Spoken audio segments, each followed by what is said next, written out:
के जितानी सखी मारे दुखानी सखी सोया मिलल बकलोले तू जगह है बहोल करता ककेरू खानी सखी मारे चितानी सखी। अरे ए भौजी मतलब तू भैया जी से ई मत कह दियो न कि टंगरी उठा के पेल दे। तो का हाल बा भाई लोग, आज हम बात करें कुछ अशोक पटेल के और दो चार को झाटू झाटू ब्यास बना। तो आज कहेंगे मतलब बहुत कस के पेलाई करम। तो भाई लोग वीडियो के शुरू से लेके लास्ट तक ले बनल है, काहे के वीडियो आज के ज्यादा बहुत गाना फार हो। तो बिना लारवा लहसुन के दौड़ा के कह पेलाई स्टार्ट। तो भाई लोग वीडियो स्टार्ट करे से पहले एक मतलब बात कहल चाहते हैं तारा लोगों से। तो भाई लोग ई वीडियो बनावे खाली जरूरी एक कहीं जरूरी कि आपको एंटरटेनमेंट करना के दिल के ठेस पहुंचा। तो भाई लोग वीडियो के सीरियसली मत लियो लो। तो बिना लारवा लहसुन के दौड़ा के कह सार संग पेलाई स्टार्ट। सोया मिलल बकलोले तू जगह है बहोल करता सैया मिलल बकलोले की जगह है पहोले करेला। अरे वाह रे भौजी वाह, मतलब साहब तू लारे चाटे वाला काम कर दिले बानू। सैया मिलल बकलोले की जगह है पहोले करेला। तो ना भाई लोग इस सरवा के देखलो, आई में भैया के देखलो मतलब ई केतिया हरकत करता। मतलब भैया जी के देखलो मतलब कहाँ होल करे के ई मतलब एथी करता रन। देख समाना बोले बोले तू जगह है बहोल करता।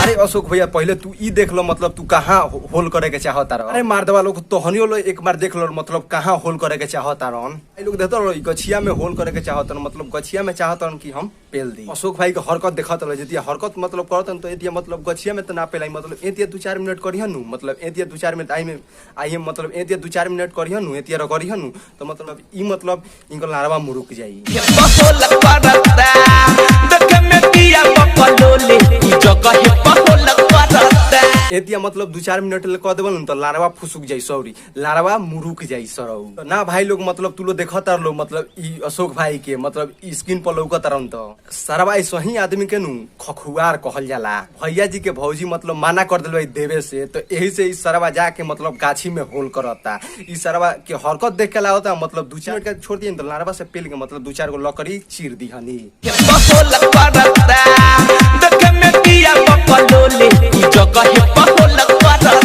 भैया जी से हमें कही को बात कहेम नु, ए भैया जी अब तू गछिया में अब इहे कहेम नु कि मतलब एतिया मत करना। तो कहीं गछिया में अब तहार लारवा मत छिला जाओ सारे। लहंगा में हाथ डाल मन पनिया देता। तो लाड़ चाट लो मन ना पनियाई ना इनकरा बहिन के बूढ़ चोदो सुनत रहलो लहंगा में हाथ डाली मन पनिया जाता। भग तो ही बहिन के चोदो लहंगा में हाथ डाल मन पनिया देता। ओहिरा के बेटा माल मुँह में छुआ देता। ओहिरा के बेटा माल मुँह में छुआ देता। ओहिरा के बेटा माल मुँहे में चुआ देता। अरे सरवाई तो डरे के गा दिले बा माल मुँहे में चुआ देता। इस सिंगर से हम एक कहीं बात पूछे हम कि ई सरवा गानवा गावे से पहले मतलब लाड़ चोटल रहली कि गाड़ चोटल रहली रे सार, हमरा के इहे बता दे ना। भाई लोगन गाना के भाव सुनत रहलो ओहिरा के बेटा माल मुँहे में चुआ देता वे आ ना सरवा गोड़िया में का चुआ देता रे। भग सरवा भग। सारा जीवन भइल बर्बादी कि सैया जी के खड़ा ना होला, कि सैया जी के खड़ा ना होला, कि सैया जी के खारा ना होखेला। अरे ए भौजी कौची ना ठारा होखेला रे।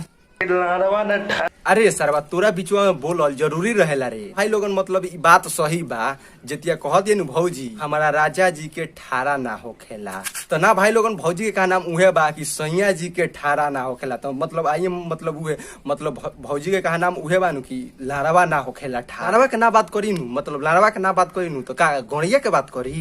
कि सैया जी के खड़ा ना होला, हमरा पिया जी के खड़ा ना होला।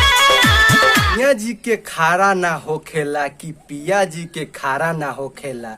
अरे ए भौजी तोरा के एगो हम उपाय बताओ तनी के भौजी जब तहार भातरा कुर्सी पे बैठल तो मतलब देख लिया चाहे के सारे के लड़वे पे बैठिए पक्का कहते ना तारा के ठारा के पेल दी मतलब का हम कहनी हनी। पिया जी के ठारा ना होला तो हमारा राजा जी के ठारा ना होखेला। दूर तोरा बहिन चोदो जो बने का दिल्ली पटना ढोनी रेगिस्तान है। जो बने का दिल्ली पटना जो बने पर दिल्ली पटना ढोरी रेगिस्तान हो।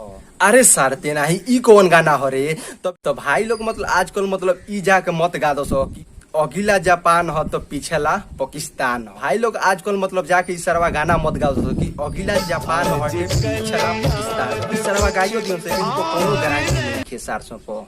जो बने को दिल्ली पटना ढोनी रेगिस्तान है, अगला जापान है तो पीछे पाकिस्तान है। सरवा सही में कहता कि अगला जापान हो तो पिछला पाकिस्तान है, हमारा आगवा के है नु इस सारे लंदन के है।